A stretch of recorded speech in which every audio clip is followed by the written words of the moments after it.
Hi, people. Yeah, I know I say that all the time. I don't know if I could change that or not. But in the meantime, and in between time,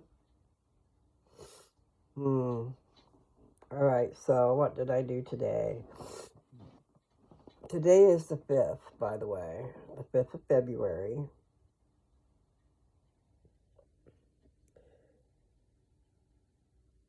My head wants to hurt. It's not hurting as bad as it could, but still it wants to hurt. And I'm sure it is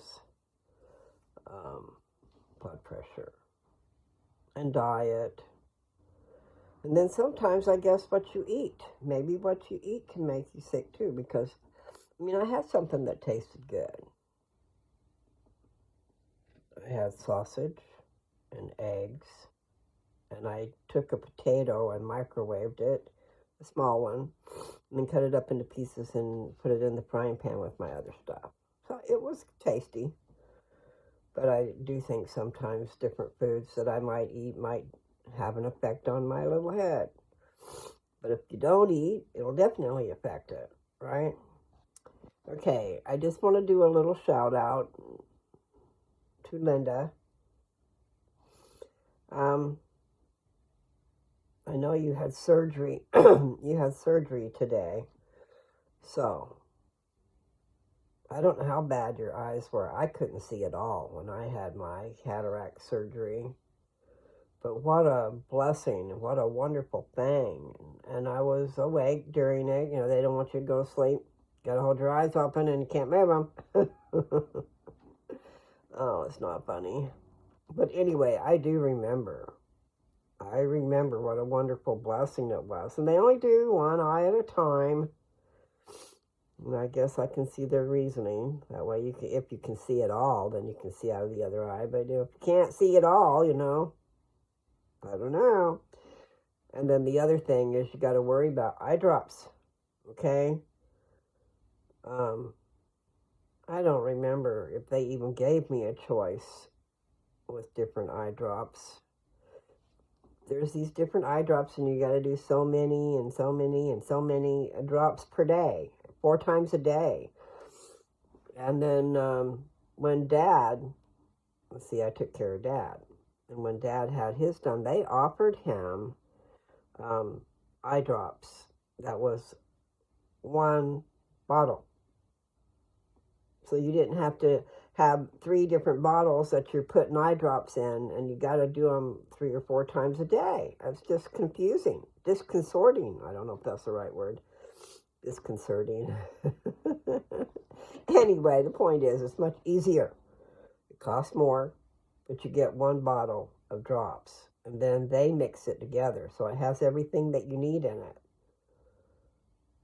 So I'm sorry if I wasn't able to tell you that ahead of time. And I don't know that they all offer that. Like I said, I wasn't offered that for my eyes.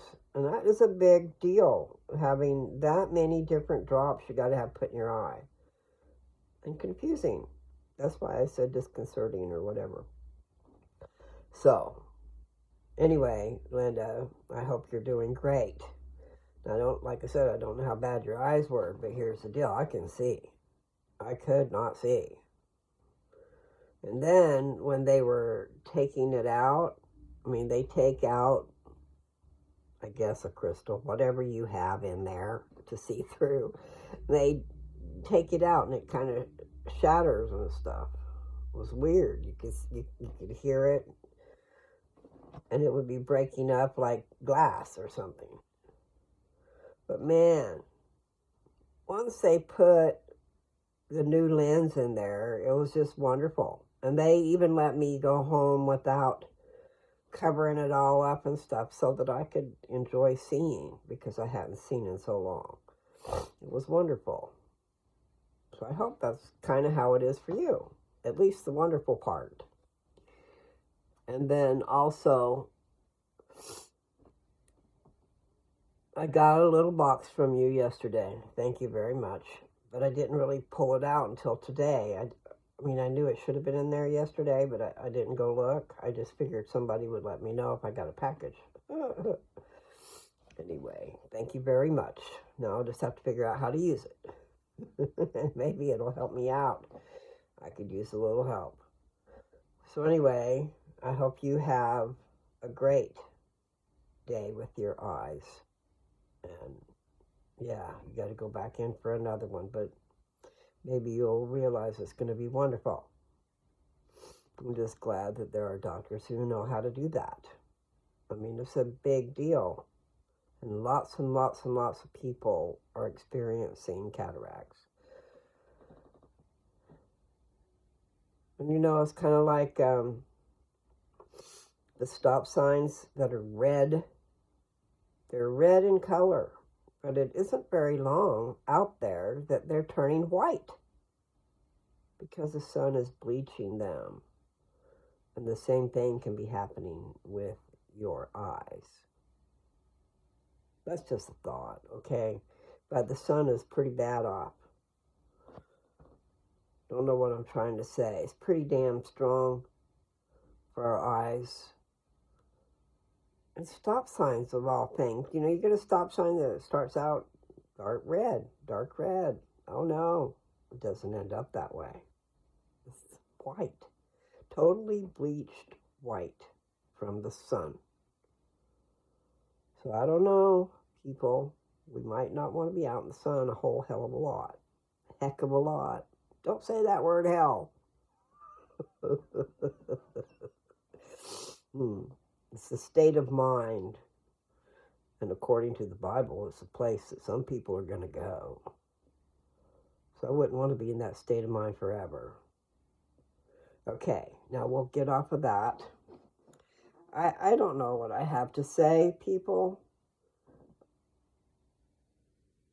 What did I do today? Well, today I went to a lab and had a urinalysis done.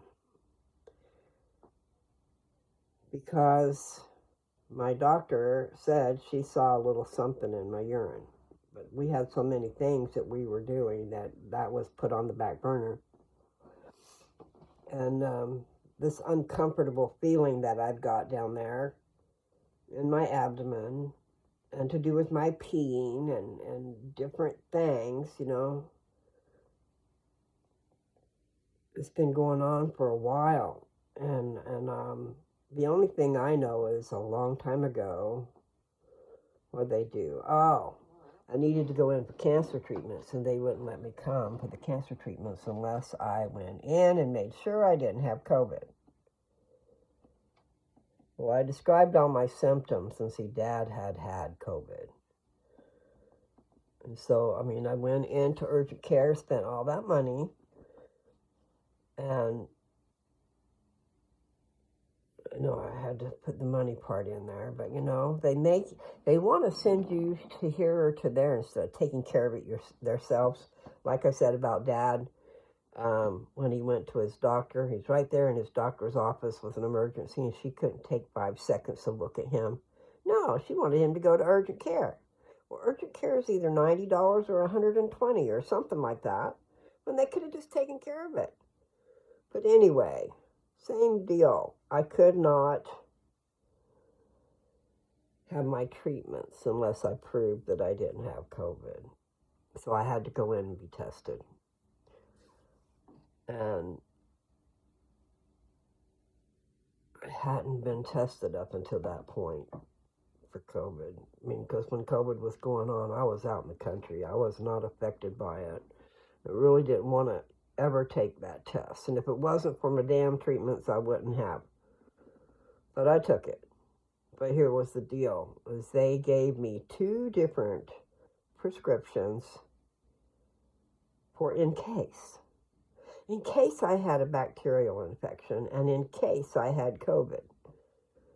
Because they did a test for COVID and it proved I didn't have it. But with Dad having it, me living with him, and then my treatments, and they don't want me going in and causing a problem for all these people who their immune system has been compromised, okay? So all the people going in for cancer treatments are having the same situation. their immune system has been compromised, which means me too. But anyway, I know there's a point to my rambling and my ranting, whatever. Oh, okay. This is the point. That they gave me 2 different prescriptions. One was erythromycin, if I said it right. And then I don't know the other one. But you know, when you give a woman antibiotics, usually she's going to have a yeast infection shortly after. I never had all the symptoms. I never had the symptoms of a yeast infection. So I went on my merry way. But it makes me wonder, you know, if something hadn't happened back then that I still have, and that's what's showing up, causing me trouble. Because today I went in to be tested, my urine to be tested, and also a culture done on my urine. They want to make sure I don't have a urinary tract infection.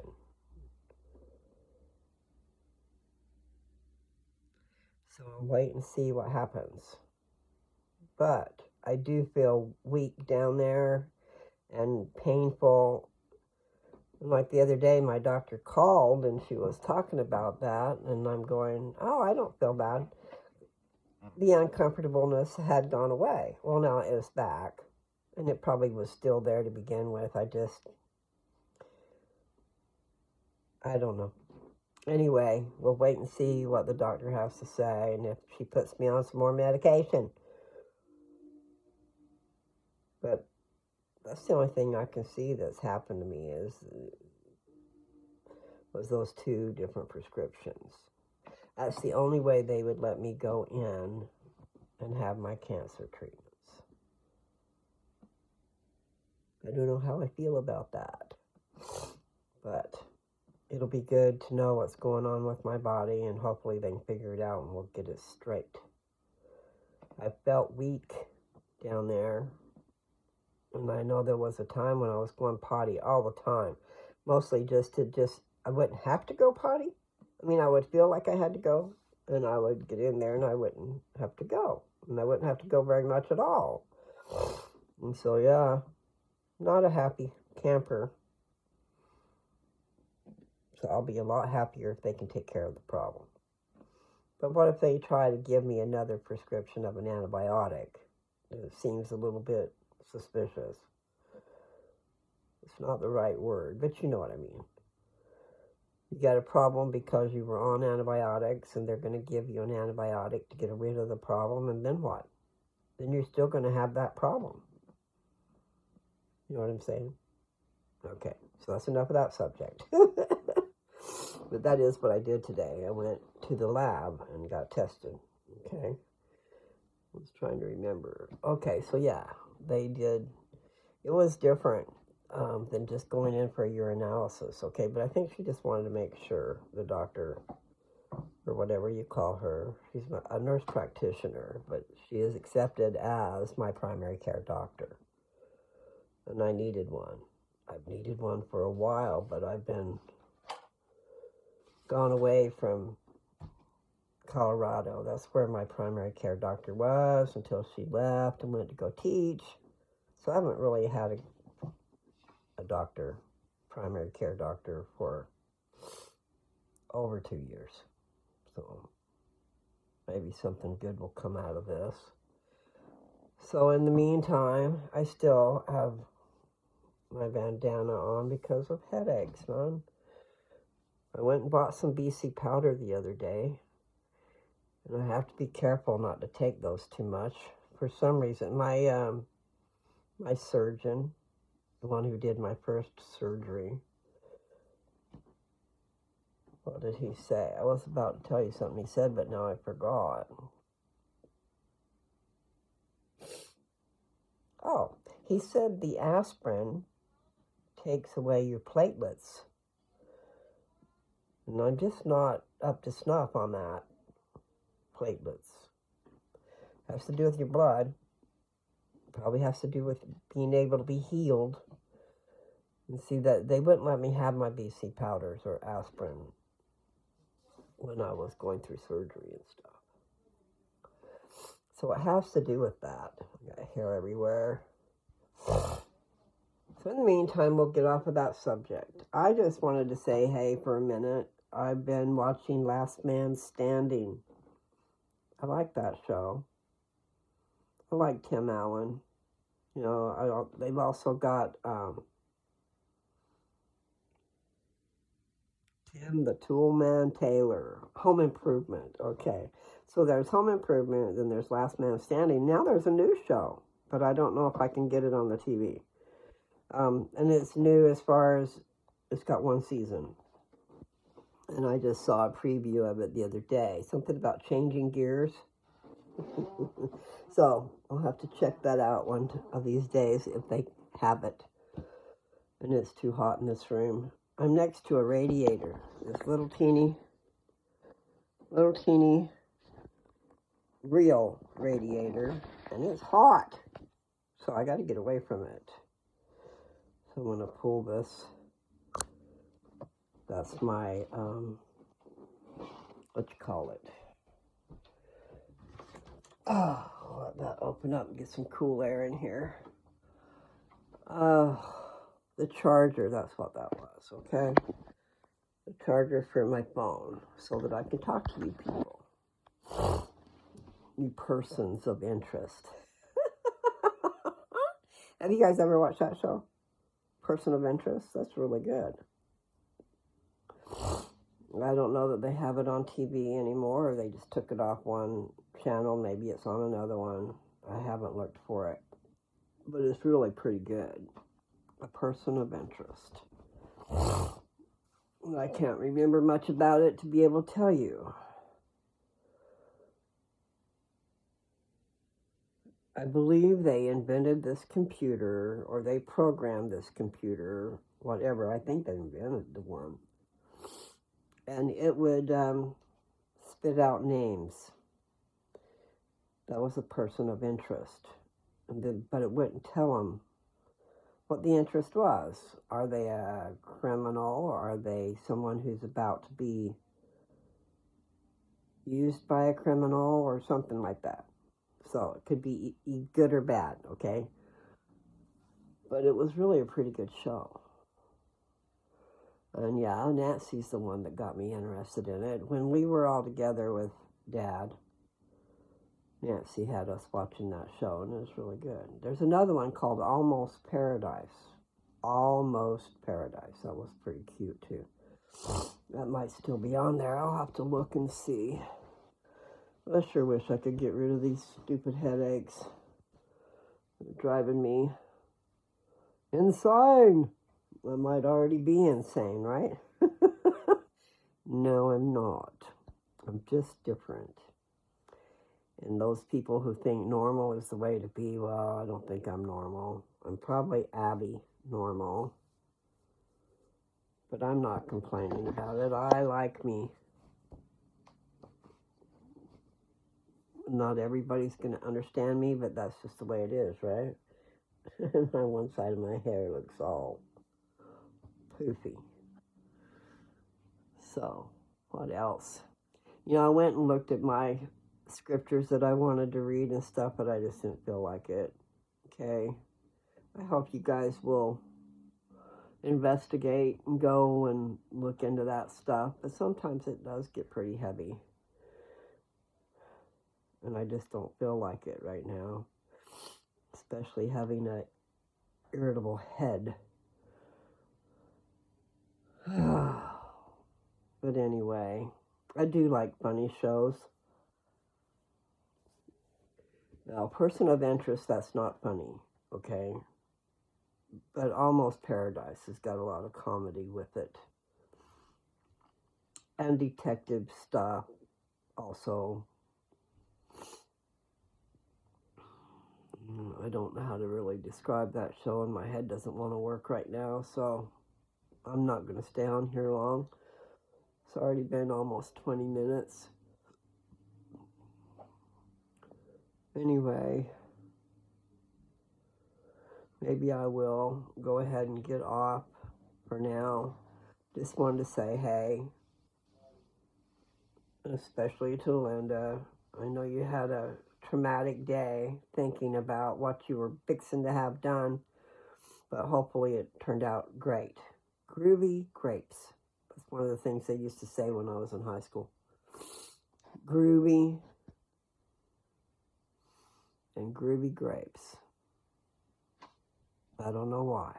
Don't know where it came from. When I was in high school, I was in Utah. What I do, I just don't feel quite right. I can't wait for the day when I do. Unless that's when I say.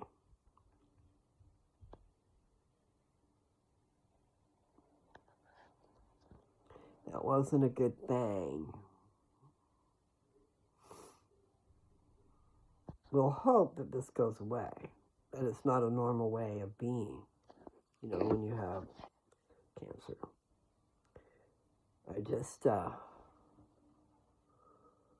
I've had a lot of headaches lately, but it has to do with my blood pressure. And I'm sure it has to do with all the stress and not being certain of things, you know, and not knowing where I'm going to live. And there's all kinds of things causing me stress, okay? Lots of different things. But one of them being not knowing where I'm going to live. I mean, I know where I can live, but it's not ready. It's not habitable. My little house in Downs, Kansas has been empty for 10 years. And we left that dog door without a door. In other words, it's just a hole in the back door. And we had like a piece of rug or towel or something over it. So the dogs could go back and forth, okay? But what I'm saying that for is because rodents, rodents could have been in and out of there. So I don't know what I'm going to run into when I go back there. I do know that the cabinets fell off the wall in the kitchen. When I say cabinets, there's not very many, okay? And I know for a fact it will not be hard to fix. Except if it tore the wall apart. Then that might be something I got to worry about. But the walls are plaster, so I don't know. We'll have to figure it out. But I have put cupboards up myself before. I mean, I've done what I've had to do. That little house that I got from Mom and Dad, that was cheap. It was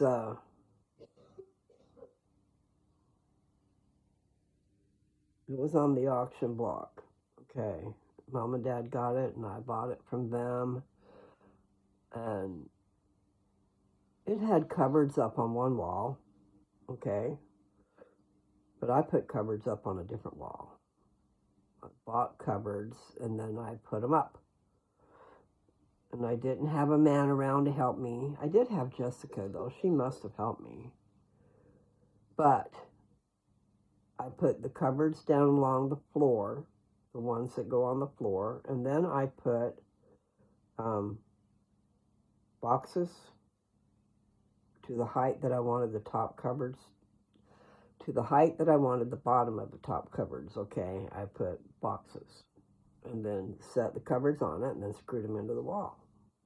There's more than one way to do things. I'm not going to say that other saying. That's a rotten saying. There's so many expressions that are just not too cool. And that's a horrible one. Doesn't deserve repeating itself within my damn brain. Okay, so we'll get off of that. But come summertime, springtime really, I should go and fix that house up. Be nice if one of my grandsons would go with me. One's in the Army, but the other one's got a damn good job. So I've never felt like I could ask someone to leave their job to go help their grandma, you know. But it is a worthwhile project. I need to go fix that house and either live in it or sell it. But I will get a hell of a lot more money out of it if I fix it up. If it's turnkey, ready to go, you just give them the key and they open up the door and they move in their stuff and they're set, right? I know that's the way it should be. But there are those like me that say, hey, for a little bit of work and sweat equity, I can save a lot of money and fix that house myself. So that's the deal. I have to figure out how to advertise that house to a person that's like-minded, or I just need to go and fix it so that I can get the most for my money. I mean, it's not every day that you have an investment like that. I just don't want to throw it away. Because really, it won't take much to put the fence back up. It won't take much. You can get a paint sprayer, okay? You can get a paint sprayer and some paint. I could paint the outside of that house. It would look cute. The windows, they really should be replaced, but they don't have to be. It's just that they haven't been updated in years. And this house is one that is over 100 years old. It was built in 1920. I figure the roaring 20s. Anyway, it's only a one-bedroom little shack, but it's cozy. It'll work, especially if I need to have a place to live. You know what I'm saying? So, one of these days before long, it'll be spring. It does not take long. We're already into February. Spring is March and April, right? So by April, I need to be busy doing something. I need to go back, take a flight back to Seattle, grab my car and start driving towards my house and see what happens. I really don't know. I'm hoping that some other things might happen and I won't be doing any of that. But we'll have to wait and see. Right now, I just want to enjoy my time with my family. And then we'll check into what comes in the future later. Does that make sense? I bet it does. Okay, people. You guys have a great one. Really. If you want to laugh, it depends on a person's personality, I guess. But Last Man Standing is pretty funny. And so is, I always think of Tim the Toolman Taylor. Home Improvement, okay? So in Home Improvement, he's got 3 boys. In Last Man Standing, he's got 3 girls. I don't know about this other one. Changing gears, I think, or switching gears or something like that. But I know it's him, and I know there's a girl. I figure it's his daughter, but I don't know. So we shall see. I'll have to look into it. Anyway, hope you guys are feeling better than I am. And I'll be back when the mood strikes. I wanted to read, but I really don't like what I wanted to read. So, and it's just part of it's just too damn heavy. Yes, like weighing down. But no, it's heavy to understand. It's deep. That book called Jesus the Christ. See, if you get that app on your phone, like I keep telling you to do, and then go to the app, and then down at the bottom, it looks like a little bookshelf. Touch that. A little bookshelf with a few books on it. Touch that, and then it'll show you all the books. And then there's a thing called Jesus Christ. You touch that, and then there's a bunch of stuff about Jesus Christ, one being that book, Jesus the Christ. But that book's really quite heavy, which is good for the right people. And for me, too, when I don't have a headache. especially when you got to culminate reading it. So I'm going to let all that go. I'm going to get off here after I quit burping. You guys take care, okay? Love to everybody.